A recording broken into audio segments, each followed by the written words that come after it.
crinière blonde, et il s'agit de Donald Trump.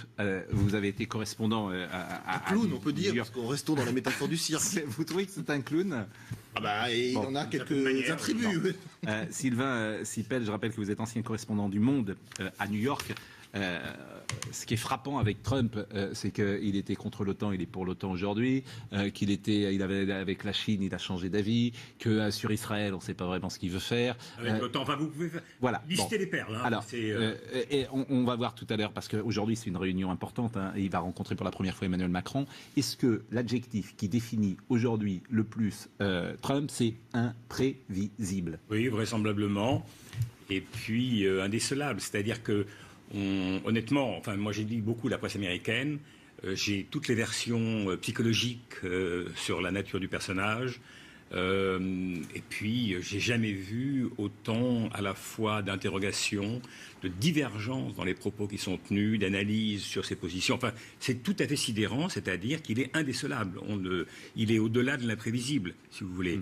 Et on va parler de l'impeachment, par exemple. Enfin, là, je rentre de Californie. J'ai fait pendant 15 jours, j'ai vu toutes sortes de gens. J'ai vu des professeurs, j'ai vu des gens d'associations.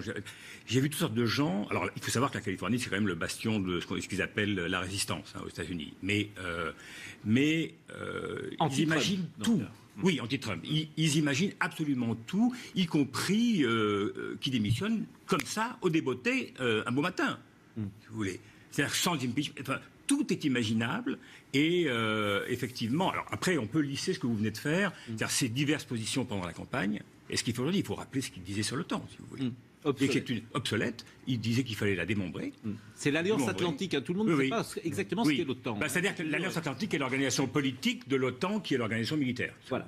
Et donc, qui a été créée au début des années 50, etc. Et son ministre de la Défense l'a appelée la plus grande alliance militaire de l'histoire du monde. Si vous voulez. Donc, d'un côté, on a quelqu'un qui est président des États-Unis qui dit c'est obsolète, de l'autre. Bon. Donc, et de tout point de vue, quel que soit le sujet qu'on aborde, d'abord, il y a d'énormes fossés entre ce qu'il a pu dire en campagne et ce qu'il semble montrer aujourd'hui. Et deuxièmement, par exemple, tout le monde s'attendait à ce que ce voyage, il y ait une bourde à un moment qui sorte de leur... Il ne l'a pas fait jusqu'à présent. Le voyage ça peut encore arriver. Oui, non, celui qui est en ce moment en Arabie Saoudite, puis en Israël. Tout le monde, enfin dans la presse américaine, etc. Tout le monde disait c'est un voyage. Fait quand même alors il était très encadré. Avec le livre d'or, on peut parler du livre d'or parce que c'est quand même significatif ce qu'il a. On va le revoir d'ailleurs et je vais le reciter. Je le disais tout à l'heure. On va voir l'image. Oui. Ça vous a pas choqué par exemple? Si, ça me choque. Parce que moins que ce qu'avait fait Douste Blazy. Je sais pas si vous vous souvenez. Qu'est-ce qu'il avait fait Douste Blazy? Douste Blazy, il était à Yad Vashem et à un moment, on lui montre la carte de l'Europe avec les déportations et il dit. Il y a quand même quelque chose d'extraordinaire, c'est que aucun juif n'a été déporté de Grande-Bretagne. Alors, il y a une sorte de blanc, et brusquement, la présidente de Yad Vashem lui dit « Mais vous savez, monsieur, la Grande-Bretagne n'a jamais été occupée par les nazis. » Oui. Ah, il dit oui. Ah, mais c'était bien. Enfin bref, on ne parle pas de Douste Blazy maintenant, mais peu importe. On rappelle, on a vu là à l'instant. On a une bourde. Oui, on a vu à l'instant, mais quand même c'est significatif. Le livre d'or, le grand livre d'or de Yad Vashem. Excusez-moi, juste pour dire un mot, il faut comprendre une chose. Il est totalement binaire. Bien, mal. Oui. Great, naughty. Il ne connaît rien, il n'a aucune... Il connaît rien, vous dites? Il ne connaît très peu de choses. Donc il est inculte. Ah oui, je pense qu'il est assez ignorant. Il connaît sans doute bien son business. Oui. Il est assez ignorant. Il y a une phrase célèbre de Mark Twain que j'adore, c'est la clé du succès aux États-Unis. Beaucoup d'ignorance, beaucoup de confiance en soi. C'est ça. Mais il n'y a pas qu'aux États-Unis. Dans ce sens-là, dans le discours d'investiture qu'il a fait, qui a duré quand même un long moment, il a employé seulement 150 mots. C'est-à-dire c'est 10 mots de plus qu'un tweet. Et il y a beaucoup big, well, very big, etc. Ça, Wonderful. Ça, c'est une réalité. Et pour aller dans le sens de cette signature dramatique à Yad Vashem, il a sorti un tweet hier après avoir vu le pape. Et qu'est-ce qu'il dit dans ce tweet? Il dit le pape a un point commun avec moi, il est humble. Et c'est pour ça que je l'aime beaucoup. C'est un tweet, c'est sérieux, ça a été fait, ça a été envoyé à la terre entière. Donc on est face à un personnage qui est vraiment problématique. Il est à tel point problématique qu'un psychologue, un psychiatre de l'université de Baltimore a considéré qu'il était de son devoir de dire aux Américains que cette personne n'était pas en état psychiatrique pour exercer la présidence américaine. Et d'ailleurs, une pétition a été lancée, et c'est la première fois que des psychiatres disent « Nous sommes dans une obligation de réserve par rapport à des patients, nous devons passer outre à ce devoir de réserve, parce que cette personne est extrêmement dangereuse pour les États-Unis. » Alors, on marque juste une virgule, et on parle de Donald Trump. Est-il fou, au fond? C'est la question que vous dites. Je rappelle que nous parlons ce matin de Donald Trump et qu'au tour de la table, Charlotte Dornelas est là, journaliste, Sylvain Sipel, ancien correspondant du Monde à New York, Jérôme Béglé, directeur adjoint de la rédaction du Point, et Claude Posternac qui a fondé l'important Point.fr. Il y a la phrase également de Paul Valéry que cite très souvent Fabrice Lucchini, de mémoire, je sais, c'est combien de choses il faut ignorer pour faire quelque chose. Et Fabrice Lucchini l'avait dit à Nicolas Sarkozy, dit-il, quand il l'avait rencontré, il lui avait dit combien... Mais c'est vrai que souvent les hommes d'action, par définition, et ils ont confiance en eux, forcément, et ils sont dans l'action plus que dans... Moi, ça m'a forcément tous ignorant. Une autre phrase, c'est la plupart des gens pensent dire la vérité parce qu'ils disent ce qu'ils pensent. Oui. Trump est exactement dans ce schéma. Mais bon... Jérôme Béglé qui ne s'est pas exprimé, il est imprévisible, on ne sait même pas la politique étrangère qu'il va mener. Et je ne sais pas comment vous la définiriez. Non mais chaque matin, quand on se lève et qu'on regarde ce qui s'est passé dans la nuit aux États-Unis, on est ahuri, on se demande quel tweet, quelle phrase, quelle action va être produite par ce président américain. Il y a tout ce que vous avez dit, mais on sait maintenant, quasi officiellement, qu'il passe plus de temps dans son golf en Floride qu'à la Maison-Blanche. Un beau matin, il a décidé d'envoyer une bombe sur les Syriens après quasiment les avoir soutenus. Il y a effectivement les tweets qu'il envoie qui sont lunaires. Il y a une politique étrangère qui est indéfinissable qui aujourd'hui. Défie l'entendement, mais je veux dire, c'est même pas indéfinissable, c'est qu'on n'y comprend strictement rien. Il y a effectivement, c'est bête ce qu'il a écrit sur le livre d'or du mémorial. C'est banal, je dirais. Oui, c'est banal. Ah ouais, non mais surtout épouvantablement banal. Oui, mais c'est pas adapté. Oui, c'est pas adapté, mais il est dans c'est banal. Non, moi je suis pas d'accord avec vous, c'est même pas banal. Quand vous êtes un chef d'État, que vous savez que vous allez visiter le mémorial de Yad Vashem, qu'il y a un livre d'or qui vous attend après, vous demandez à deux conseillers de vous trouver les deux phrases qui vont bien. Pardon, vous savez que c'est la chose la plus importante du déplacement, que ça va être scruté par le monde entier, et cette phrase, vous l'avez chiadée, pardon de le dire comme ça. Non, c'est pas la chose la plus importante. Symboliquement, c'est très important. C'est celle qui est commentée symboliquement. C'est ce qui va rester, c'est ce qui va être le symbole, le symbole le plus important. Donc, si vous voulez, on est absolument ahuré. Alors, qu'est-ce qui va se passer? C'est vrai qu'un beau matin, il peut dire j'en ai marre, je préfère revenir à mon immobilier, à mes casinos, et je m'en vais. Ça n'arrive jamais. Mais on reparlera, j'imagine, de l'impeachment qui quand même lui pend au nez. On parlera d'un certain nombre. Parce que même les républicains sont totalement divisés. Les faucons disent que l'augmentation qu'il a réalisée du budget de la défense américaine, de l'armée, est ridicule par rapport à ce qu'ils espéraient. Une autre partie des républicains un peu plus classiques sont atterrés. Les démocrates, je vous en parle pas, même s'ils sont totalement eux aussi encore pas relevés de la défaite d'Hillary Clinton. Bon.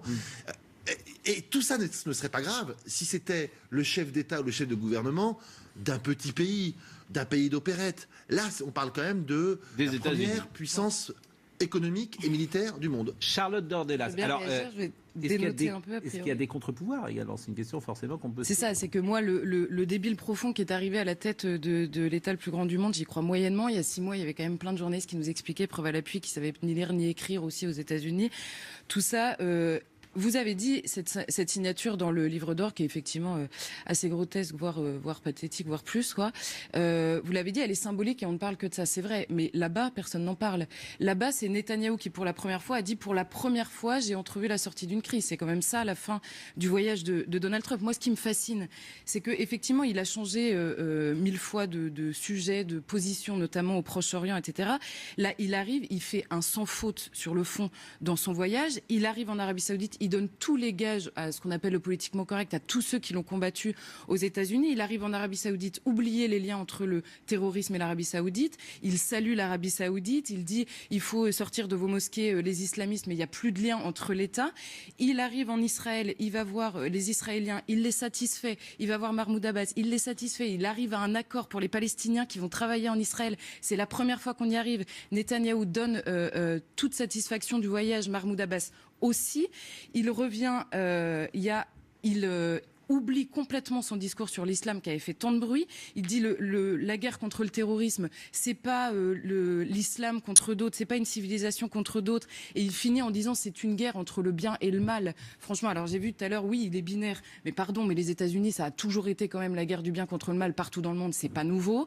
On l'a vu en Syrie, en Irak, en Afghanistan, en Libye, partout. C'était quand même la rhétorique. Donc il fait un sans faute dans la tradition des États-Unis. Donc moi, la question que je me pose derrière, c'est donc finalement, quelles sont les forces en puissance ? C'est notre regard à nous, ce que vous voulez dire, c'est notre regard à nous. Il y a notre regard à nous, mais même aux États-Unis. États-Unis. Plein de préjugés. Pas que chez nous, parce qu'aux États-Unis, il y a les mêmes. En tout cas, c'est ce que vous voulez dire. Il y a les mêmes. Moi, j'ai une certitude. Demain matin, il est rentré aux États-Unis, et aux États-Unis, tout va reprendre business as usual.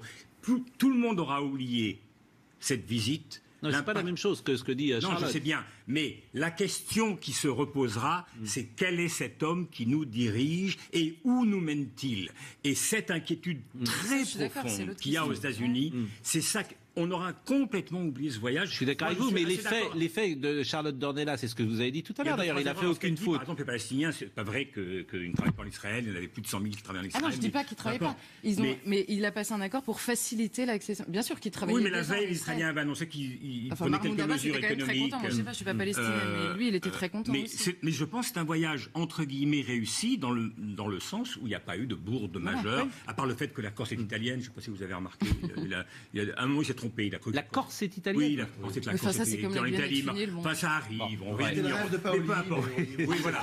Mais peu importe. Mais globalement, c'est un voyage qui a été maîtrisé par l'entourage. C'est un voyage où il n'a pas sorti de bourde, ce qui est un exploit extraordinaire. Franchement, il est président des États-Unis. Le fait qu'il n'ait pas sorti de bourde est un exploit. Oui. Et puis, il est dans une situation extrêmement difficile. Rappelez-vous, alors, la comparaison ne veut pas raison, mais lorsque Nixon était en danger, en particulier quand est sortie l'affaire du Watergate, lui aussi est parti à l'étranger. Et de la même façon, il avait fait un voyage remarquable. Là, il est clair qu'il a été pris en main par la diplomatie américaine et que pour une fois, il n'est pas sorti des coups. Ça veut dire quoi être pris en main concrètement ? Ça veut dire qui vient lui dire quoi faire ? Non, mais ça, c'est intéressant comme question. Qui prend en main qui ? Quand tu es président des États-Unis, vous avez vous avez comme partout des conseillers. Ces conseillers, parfois, ils sont entendus, parfois, ils ne le sont pas. Ah oui, c'est parce que vous dites prendre en main, ça voudrait dire qu'il y a une sorte d'autorité qui agit sur lui. Mais vous avez des conseillers qui sont là, qui vous disent attention, voilà l'enjeu majeur aujourd'hui au Moyen-Orient dans les rapports. Ça, c'est classique. Oui, mais jusqu'à présent, ils passaient outre. Je vous rappelle, si on fait référence à Israël, que le FBI a envoyé des communications à l'État israélien avant. Au début de l'investiture de Trump en disant aux Israéliens ne dites rien à Trump, il va tout dire aux Russes. Et ce qui s'est passé d'ailleurs dernièrement, où justement il y a eu une information extrêmement secrète sur ce qui se passait en Syrie, Trump l'a dit aux Russes. Donc c'est quand même quelqu'un qui est le Mossad est foudrage. Et le Mossad est bien évidemment foudrage. Donc c'est quelqu'un qui est ingérable. Il a été géré là parce qu'il n'avait véritablement pas le choix, parce qu'il est dans une position aux États-Unis, extrêmement difficile. On reviendra sur ces liens avec les présumés avec la Russie, qui sont aujourd'hui quand même un fondement important, même chez les Républicains, parce que quand même l'ennemi historique des Américains, c'est quand même les Russes. Donc pouvoir penser qu'il y a un lien... Oui, mais j'ai l'impression que c'est l'allié de Poutine aussi, on peut le lire comme... On peut le lire comme l'allié de Poutine aujourd'hui. Mais on revient à l'imprévisible. On peut le lire, quoi. Je ne suis pas spécialiste de la diplomatie, mais on peut le casser l'OTAN. Qui voulait casser l'OTAN à part Trump ? Il était au sortir de la campagne. On a dit c'est un changement. Et puis aujourd'hui, il a bombardé les forces de Bachar el-Assad. Bon voilà. Donc c'est l'imprévisible. Notre titre résume parfaitement. Dans l'océan des trumperies qui nous arrivent tous les jours. Moi, ce qui me fascine peut-être le plus, c'est son côté Saint-Jean-Bouche-d'Or. Il rencontre un diplomate et il lui dit tout. Il arrive au Philippines. Alors, je ne connaissais pas cette expression. Est-ce que vous pouvez la rappeler ? Saint-Jean-Bouche-d'Or, c'est celui qui dit tout. Il parle. Il doit conserver un secret, peu importe. Il le balance au premier. C'est un bon client pour les chefs d'info. Il arrive, il dit au président philippin, ah ben vous savez, c'est pas grave, j'ai envoyé 2 sous-marins nucléaires au large de la Corée du Nord. Chose qui ne doit pas se savoir. Il voit des représentants de Poutine ou l'ambassadeur sur place. Il dit écoutez, voilà ce qu'on va faire. Bon. Et alors effectivement, le FBI, la CIA et je dirais la technostructure américaine.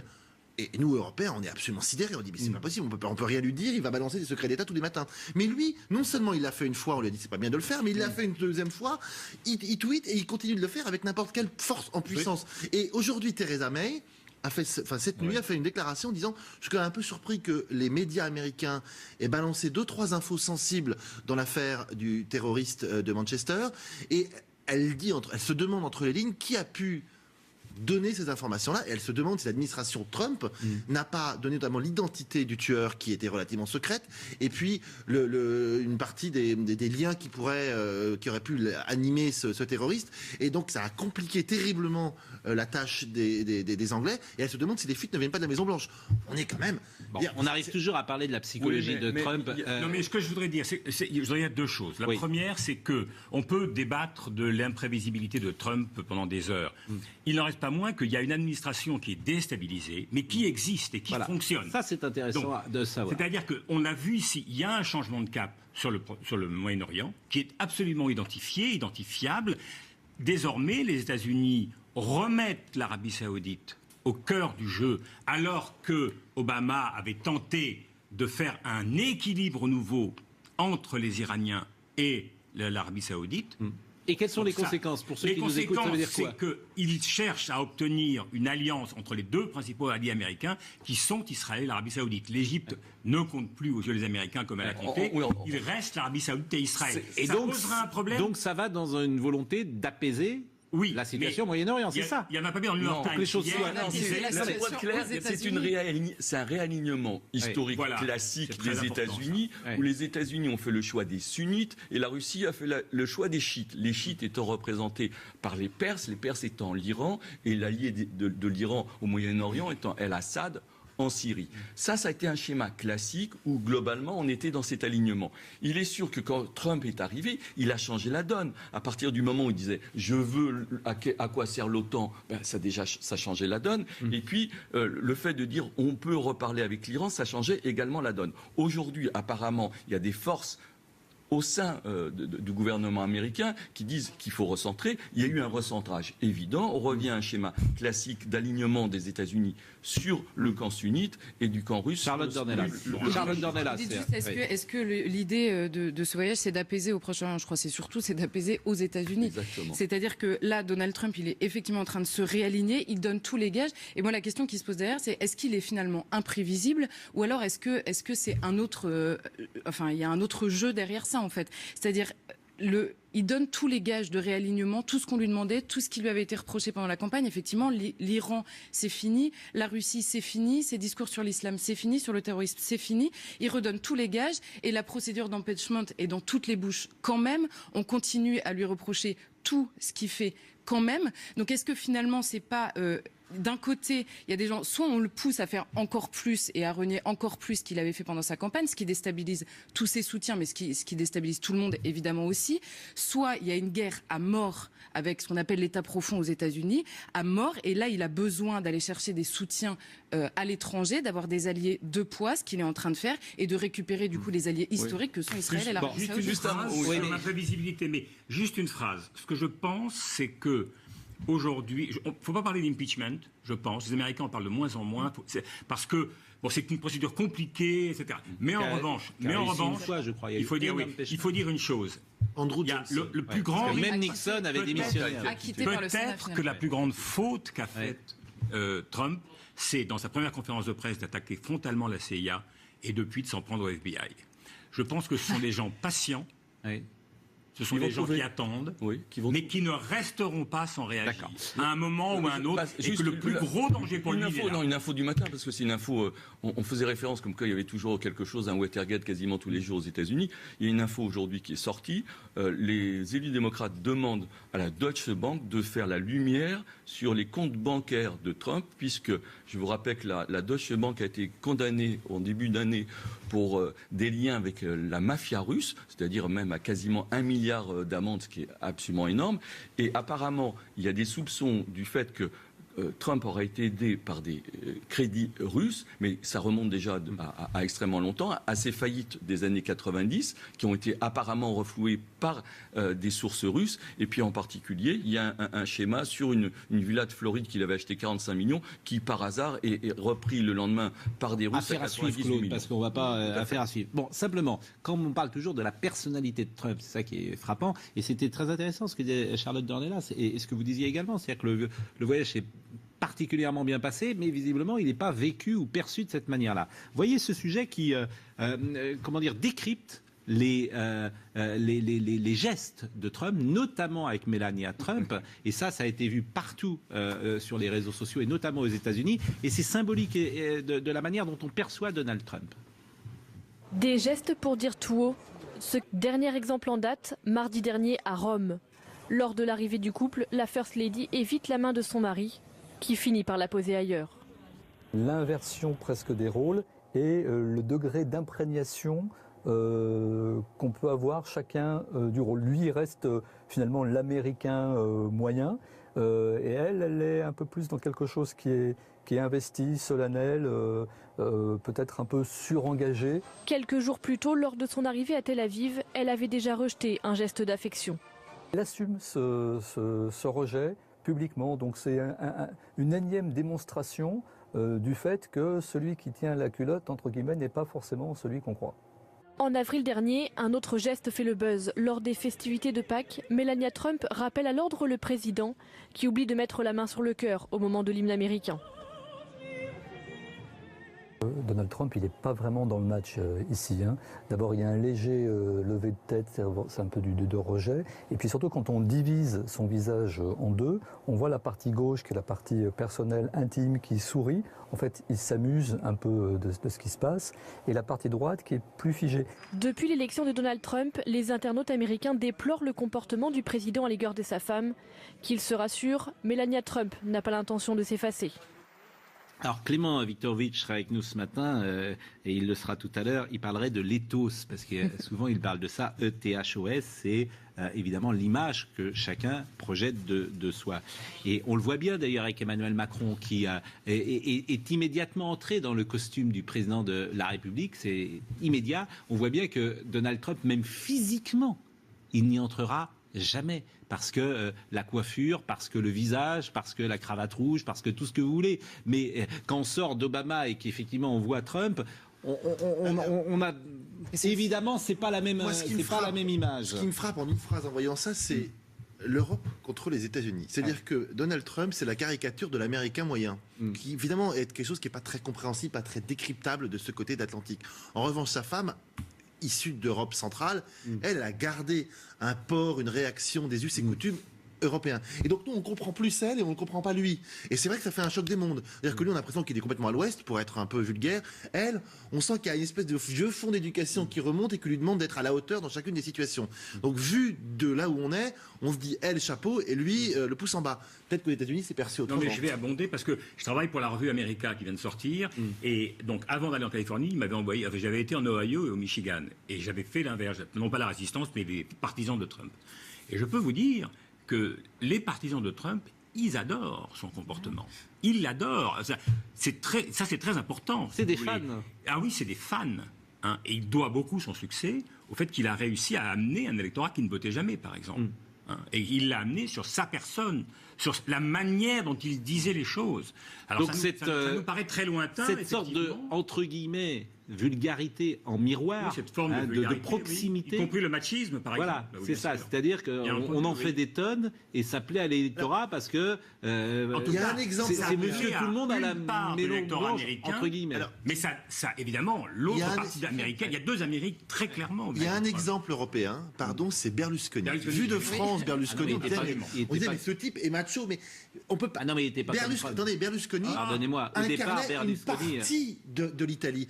Le côté bunga bunga, le côté macho, le côté un peu grivois avec les femmes, nous, Français, ça nous choque, mais il y a une partie de l'Italie, et c'est pas une partie qu'il faut mépriser, qui se reconnaissait là-dedans. Ce qui a expliqué que Berlusconi soit élu 3 fois démocratiquement, avec à chaque fois une majorité supérieure à la précédente. Nous, vu de France, vu de Paris, on se met une passanasse sur le nez, mais quand même, ça reprend un peu de la sociologie de ces deux pays. C'est intéressant ce que dit Sylvain Sipel, parce que ça préfigure peut-être ce que seront les démocraties dans les prochaines années, même si Emmanuel Macron est un exemple contraire. C'est-à-dire que les gens éliront ce type de personnalité qui leur ressemble le plus, peut-être. Oui, alors c'est ce qu'on appelle l'effet miroir. Oui. Il y a un effet miroir dans l'électorat populaire américain et en particulier du Middle West. Et bien sûr, plus il donne la charge contre les médias, et en particulier le New York Times qui vise à chaque fois, plus ce Middle West est derrière Trump. Donc vous avez ces deux Amériques. Simplement,